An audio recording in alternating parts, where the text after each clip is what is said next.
Jacob Burton here from StellaCulinary.com, and in this video, I'm going to show you how to make this, a double hamburger, how to cook and build. So here we have our two 4-ounce patties left over from our previous video on how to actually form a hamburger.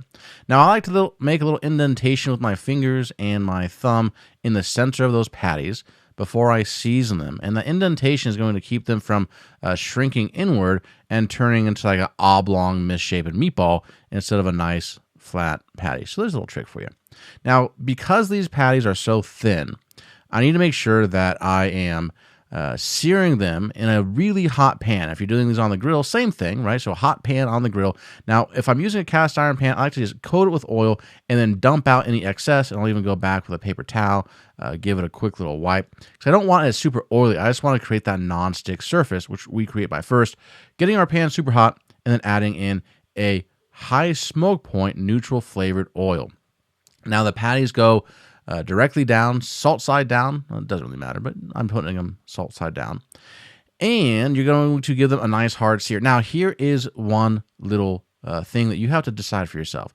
To flip often or to sear hard. Now, flipping often, every 15 to 30 seconds, is going to even out the surface temperature on both sides and supposedly give you a more even cook all the way through edge to edge. Makes sense, right? So as you flip it, one side cools, flip it back and forth. Now here I'm doing it. I'm flipping it frequently. And about halfway through this, I'm thinking to myself, I'm kind of regretting this. These patties are going to fall apart if I keep on flipping them every 15 freaking seconds. So you also have burger empires like Smash Burger that have built an entire, empire around smashing their burgers onto a flat, hot surface and letting them really char. So play around, experiment. You can flip often, you cannot flip often.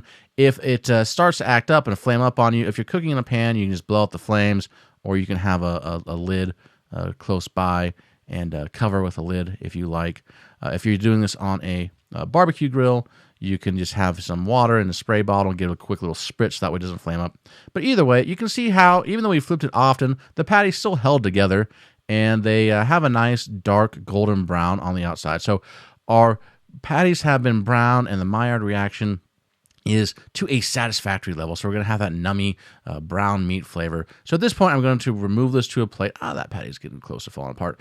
And yes, I am topping with American cheese. Now, can you use fancy cheese? Absolutely you can. But come on, guys. Can we be honest for a second here, right? American cheese is best cheese when it comes to hamburgers, okay? It is. Sorry. All right.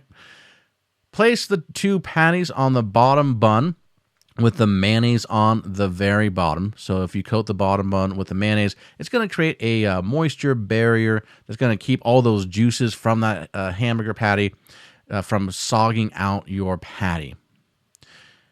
That's it. That's how you make a double-double. Pretty simple, straightforward, right? Now go open up your own In-N-Out. Now, if you want to create more awesome hamburgers and some of the sides like traditional fries and seasoned red fries and battered fries that go along with all this stuff, head on over to StellaCulinary.com/hamburger and you will find our hamburger resource page with links to all of our videos and all of our other hamburger resources like our brioche bun recipe on that page. So StellaCulinary.com/hamburger and get your hamburger game on.